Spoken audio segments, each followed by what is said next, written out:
아멘. 오늘 마태복음 21장 1절서부터 11절까지의 말씀을 가지고 당신은 어떤 왕을 기다리고 있는가라는 제목으로 오늘 말씀을 묵상하도록 하겠습니다. 오늘 이제 우리가 살펴보게 될 마태복음 21장은 예수님의 공생의 가운데 이제 마지막 그 일주일 중에 첫날에 벌어진 그 유명한 예루살렘 입성 장면을 다루고 있습니다. 여러분들도 아시다시피 예수님께서 사역하셨을 때에 대표적인 사역지로서 갈릴리와 예루살렘을 들 수가 있습니다.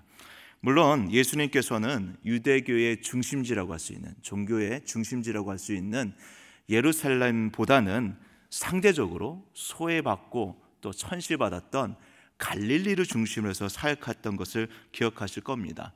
마태복음 1장 21절 말씀 한번 자막 보시면은요, 예수께서 온 갈릴리에서 두루 다니사 그들의 회당에서 가르치시며 천국 복음을 전파하시며 백성 중에 모든 병과 모든 약한 것을 고치셨다라고 얘기하고 있습니다. 오늘 말씀에 보시면은 예수께서 첫 사역의 그 첫 시발점으로 온 갈릴리를, 예루살렘이 아닌 온 갈릴리를 먼저 사역을 하시면서 그쪽에서 먼저 중심을 잡고 있는 것을 보게 됩니다. 물론 예수님 자신의 유대인이기 때문에 어떤 그 유대교의 어떤 절기를 지키기 위해서 예루살렘에 가시긴 했지만은 주로 이 갈릴리를 중심으로 해서 그 주변 지역을 먼저 왕성하게 활동하고 있는 것을 우리가 발견할 수 있습니다. 사실 그 예수님께서는 이 땅에 구주로 그리고 그리스도로 오셨지만은 오늘 이 마태복음 21장 예루살렘에 입성하기 전까지만 해도 예수님께서는 어떻게 행동하셨습니까? 마태복음 16장 20절 말씀 한번 보시면은요, 이에 제자들에게 경고하사 자기가 그리스도인 것을 아무에게도 이르지 말라 하셨다는 거예요. 예수님 자신이 제자들에게 어떻게 보면 자신이 이 땅의 메시아로서 그리스도인 것을 아무에게도 말하지 말라, 어떻게 보면 자기 자신을 감췄다는 거예요. 그러면서 놀라운 말씀을 하시게 됩니다. 마태복음 16장 21절에서 한번 띄워주세요. 한번 같이 읽어볼까요? 시작. 이때로부터 예수 그리스도께서 자기가 예루살렘에 올라가 장로들과 대제사장들과 서기관들에게 많은 고난을 받고 죽임을 당하고 제3일에 살아나야 할 것을 제자들에게 비로소 나타나셨다고 합니다. 예수님 자신이 이 땅 가운데 그리스도로 오시고 또 뿐만 아니라 예루살렘에서 죽게 되고 그리고 제3일에 살아날 것을 비로소 나타냈던 이 시점은 예수님께서 이 공생애의 마지막 시점에서 이제는 거의 다 마무리하시고 난 다음에 얘기하셨다는 거예요. 그런데 예수님께서 한 번만 얘기하신 것이 아니라 마태복음 17장 22절에서 한번 보겠습니다. 자막 보시면요, 갈릴리에 모일 때에 예수께서 제자들에게 이르시되 인자가 장차 사람들의 손에 넘겨져 죽임을 당하고 제3일에 살아나리라 하시니, 그러니까 예수님께서 제자들에게 별로 듣기 안 좋은 이 얘기를 두 번째로 거듭 얘기하시니까 그 뒤에 뭐라고 얘기합니까? 제자들이 매우 뭐 했다고요? 근심하니라. 그러니까 예수님께서는 이제 공생의 마지막 시점에 이르러서 공공연하게 제자들에게 자기의 죽으심에 대해서 얘기했다는 것입니다. 21장 이전에 마태복음 20장 17절서부터 19절까지의 말씀을 여러분들 한번 우리 같이 한번 성경 말씀을 찾아가면서 읽도록 하겠습니다. 마태복음 20장 17절서부터 19절 말씀은 예수님께서 이제 마지막으로 예루살렘에 들어가시기 이전에 미리 예고하신 말씀입니다. 한번 같이 읽어보겠습니다. 시작. 예수께서 예루살렘으로 올라가려 하실 때에 12 제자를 따로 데리시고 길에서 이르시되 보라, 우리가 예루살렘으로 올라가노니 인자가 대제사장들과 서기관들에게 넘겨짐에 그들이 죽이기로 결의하고 이방인들에게 넘겨주어 그를 조롱하며 칫칫질하며 십자가에 못 박게 할 것이나 제3일에 살아나리라.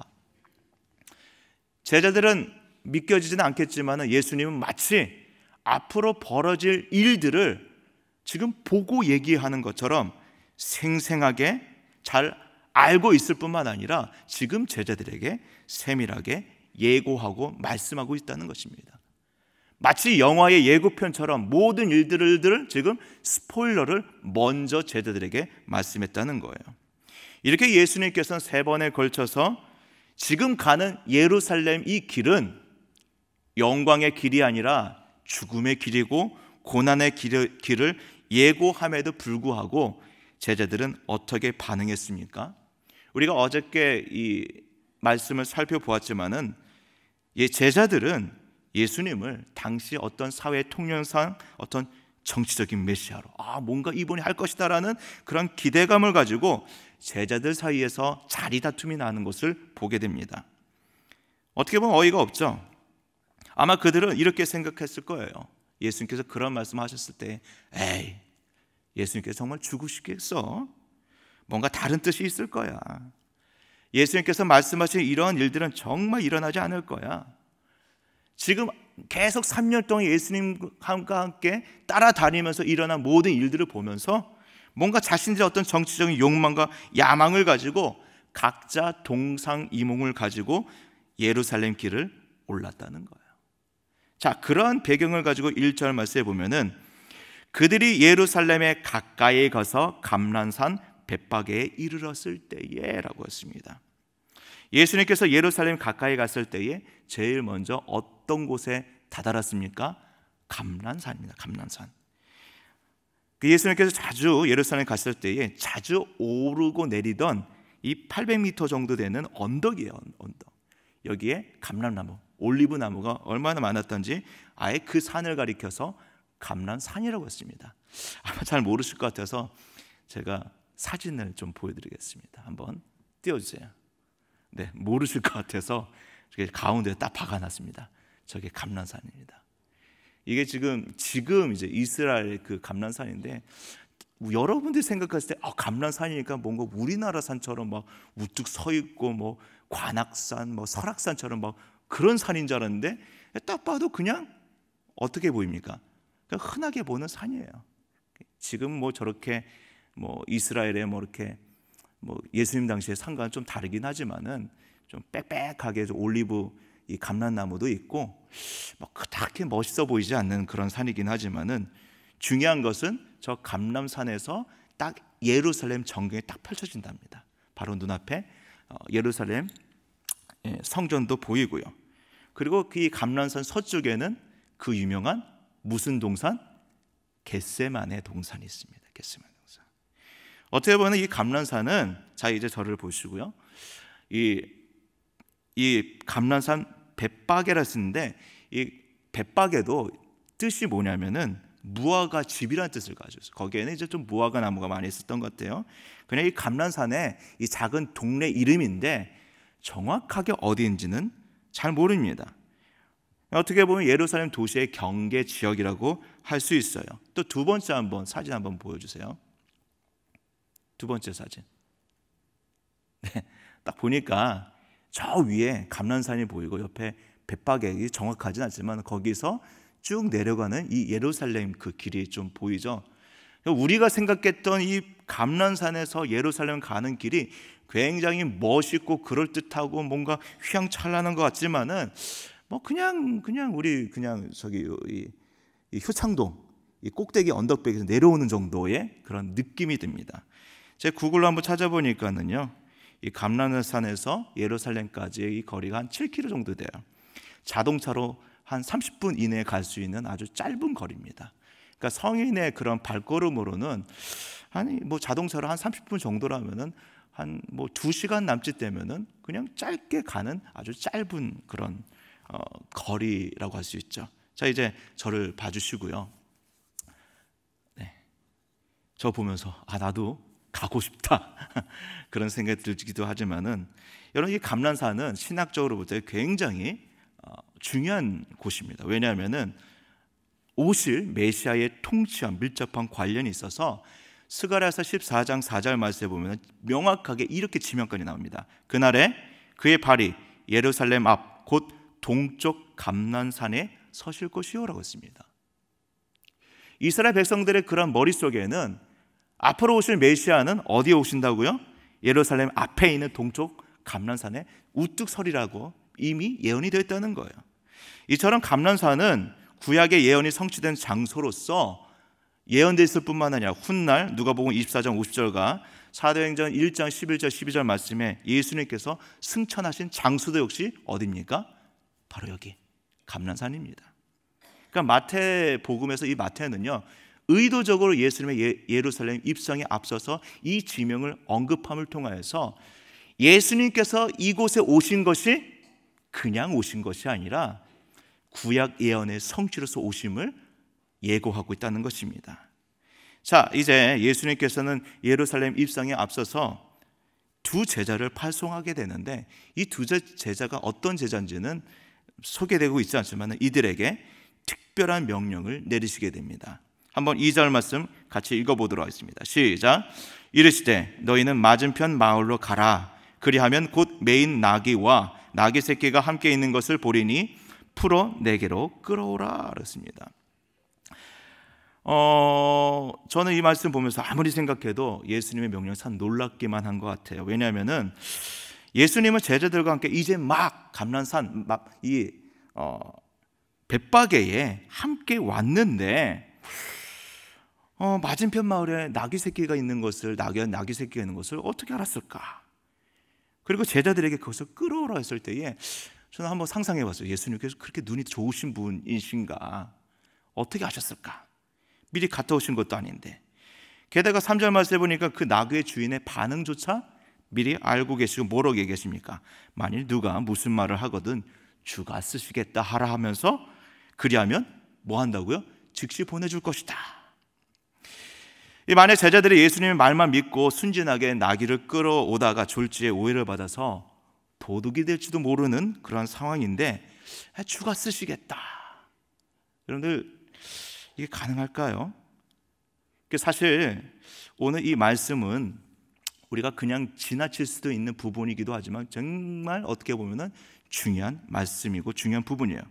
왜냐하면은 아까도 제가 언급했지만은 예수님은 이 땅의 유대인의 왕으로 기름 부음 받은 자 그리스도로서 왕으로서 오셔서 공생의 사역을 하셨어요. 그러나 예수님은 그 전까지만 해도 자기 자신을 제한적으로 알리셨습니다. 제자들에게만 알리셨어요. 내가 그리스도다. 날 알리지 말아라. 그러나 오늘 이 말씀에서 이제 예수님께서는 때가 되자 이제까지의 공식적인 모든 사역을 마감하시고 제자들에게 예고한 마지막 사역, 이 십자가 사역을 위해서 예루살렘에 입성할 때에는 이제는 어떻게 하시느냐? 마침내 공식적으로 모든 사람들이 다 알도록 예수님 자신이 그리스도이심을 주님이심을 밝히실 입성 준비를 하셨다는 거예요. 그게 뭐냐? 바로 나귀를 타고 예루살렘에 들어가는 거예요. 오늘 이 본문의 이 모습은 엄청난 퍼포먼스를 지금 진행하고 있다는 거예요. 아마 여러분들 이 설교를 들으면서 그래서 나귀를 타고 가는 게 뭐가 어때서? 라고 생각하시겠지만은 마태복음 그 중요한 다소로 4절과 5절 말씀에 이렇게 설명하고 있습니다. 이는 선지자를 통하여 하신 말씀을 이루려 하심이라.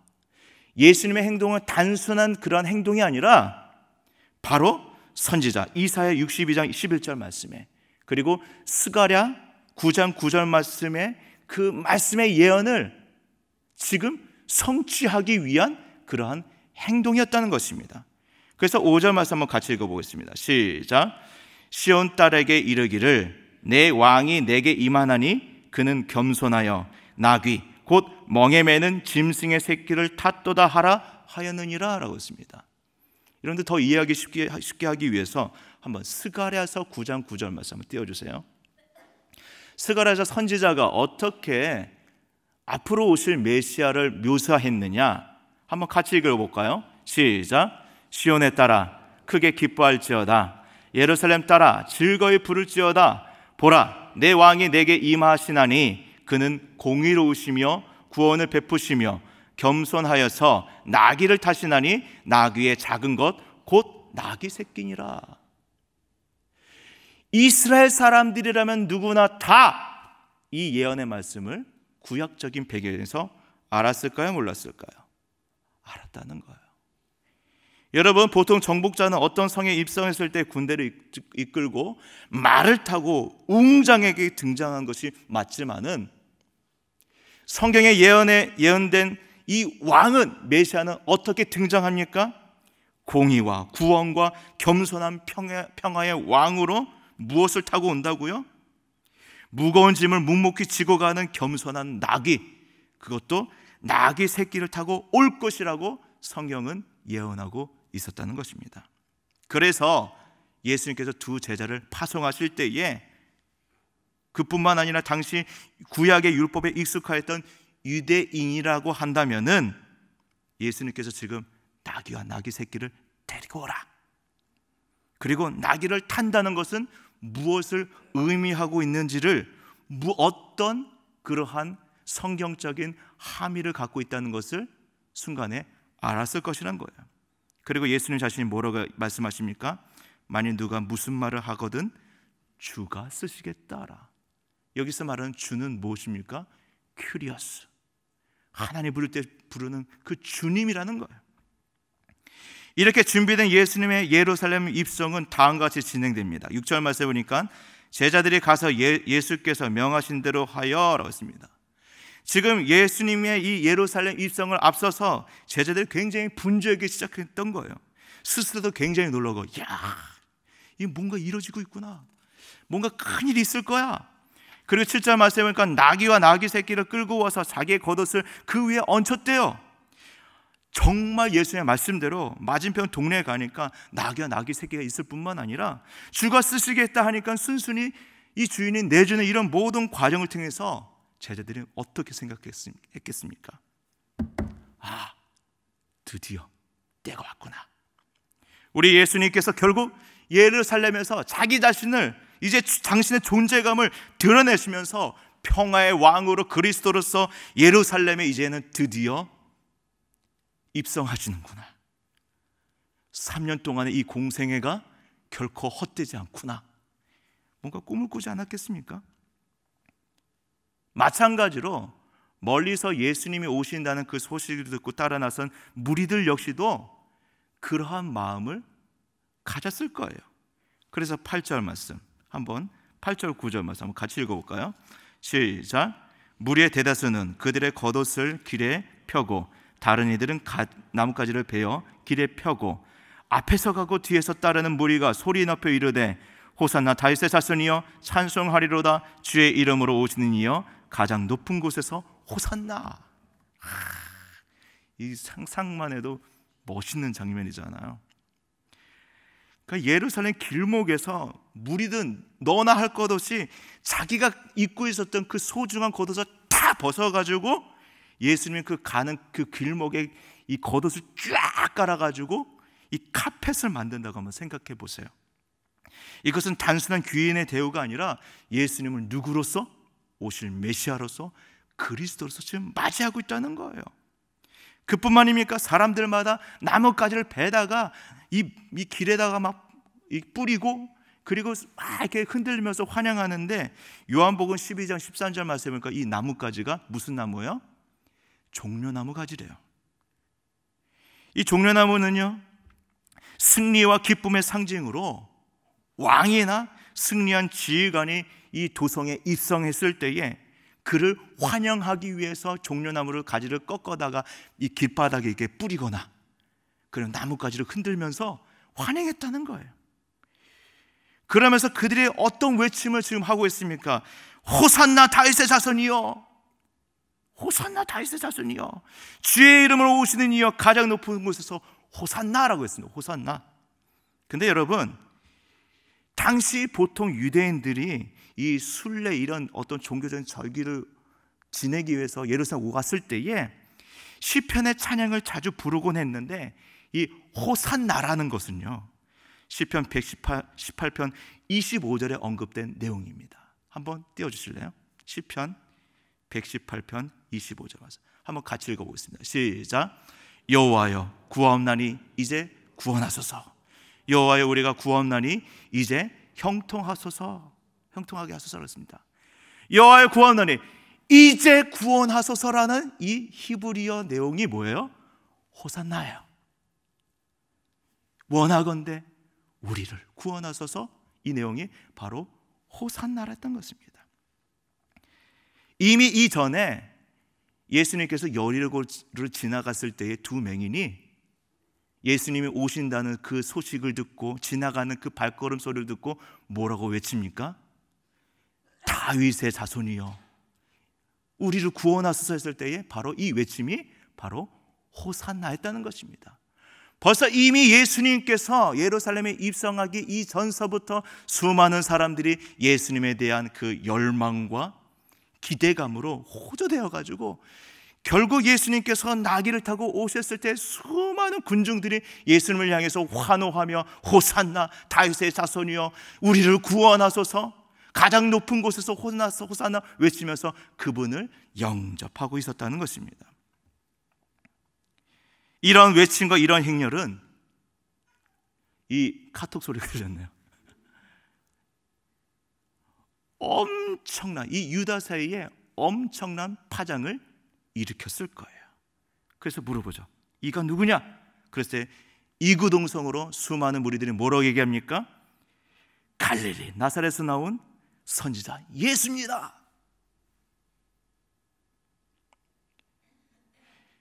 여러분 그렇다면은 여러분들에게 한번 질문 하나 던질게요. 이 수많은 무리들이 예수님께서 그들의 왕이심을 정말 믿고 그분을 맞이하셨을까요? 예수님이 이제 앞으로 우리 죄를 대속하기 위해서 십자가 죽으심을 위해서 지금 가고 있다는 것을 그 무리들은 알고나 호산나 다윗의 자손이 하면서 외치고는 있었을까요? 오늘 본문 말씀에 보면 예수님을 따라 나선 이들의 다양한 시선과 반응을 우리는 접할 수가 있습니다. 예수님과 예루살렘에 들어가고 있는 제자들, 뭔가 이루어지겠구나. 또 예수님의 가시는 길목에 옷을 깔고 그리고 종려나무를 흔들면서 수많은 그 무리들, 그리고 그런 사람들의 반응과 예수님을 곱지 않게 바라보며 예의주시하고 하고 있는 예루살렘의 종교 지도자들, 어떻게 보면 다 각자 자신이 원하는 메시아 왕을 꿈꾸며 그를 바라봤을런지도 모릅니다. 삶에 찌들고 힘겨운 내 삶을 풍요롭게 해주실 왕 메시아, 또 지금 이러한 로마의 압박 속에서 이 유다를 구원해 주실 정치적인 메시아 왕, 여러분은 과연 어떤 왕으로 예수님을 기다리고 있습니까? 결국 예수님을 환호하고 환영하던 이 무리들은 나중에 어떻게 변질된지 아십니까? 결국 예수님을 향한 그 환호와 환영의 그 외침은 십자가에 못 박으라는 그러한 고함으로 변질됩니다. 왜 그렇습니까? 유대 지도자들도 예수님을 따르던 수많은 군중들도 예수님은 자신이 원하고 기다리던 그 왕이 아니었기 때문입니다. 물론 하나님의 말씀대로 예언대로 겸손하고 온유하고 평화의 왕으로 하나님과 화해하기 위한 왕으로 이 땅에 오셨지만은, 그분이 우리를 구원하시기 위해서 오셨지만은 수많은 사람들은 그런 왕을 원하지도 기대하지도 않았다는 것입니다. 이것은 오늘날 우리 역시도 예외가 아니라는 생각이 들어요. 오늘 이 새벽에 여러분들 어떤 생각을 가지고 어떤 마음을 가지고 기도하실 겁니까? 예수님을 바라볼 때 그저 내 욕망과 내 욕심과 내 이기심을 채워줄 그 왕으로서 주님을 맞이하고 계시지는 않으신지요? 사랑하는 성도 여러분, 저는 오늘 이 말씀을 묵상하는 성도 여러분들이 진정으로 예수님의 왕 되심을 기뻐하며 그분을 겸손히 따르는 성도 되기를 소망합니다. 내 뜻이 아니라 내 원함이 아니라 주님의 그 뜻에, 주님의 원하심에 기꺼이 나 자신을 굴복하고 그분께 기꺼이 드릴 줄 아는 그러한 성도 여러분 되시기를 예수님의 이름으로 축원드리겠습니다. 아멘. 오늘 이 말씀을 생각하면서 함께 기도하기 원합니다. 주님, 내 인생 가운데 다시 한번 내 뜻, 내 원함, 내 기대감을 가지고 주 앞에 나아지만은 그것만이 전부가 아니라 오직 주의 말씀을 따라서 겸손히 순정하는 그런 믿음의 성도 되게 하여 주시옵소서. 우리 함께 기도하며 나가도록 하겠습니다. 사랑에 충만하신 아버지 하나님, 오늘 이 시간 우리 사랑하는 그 믿음의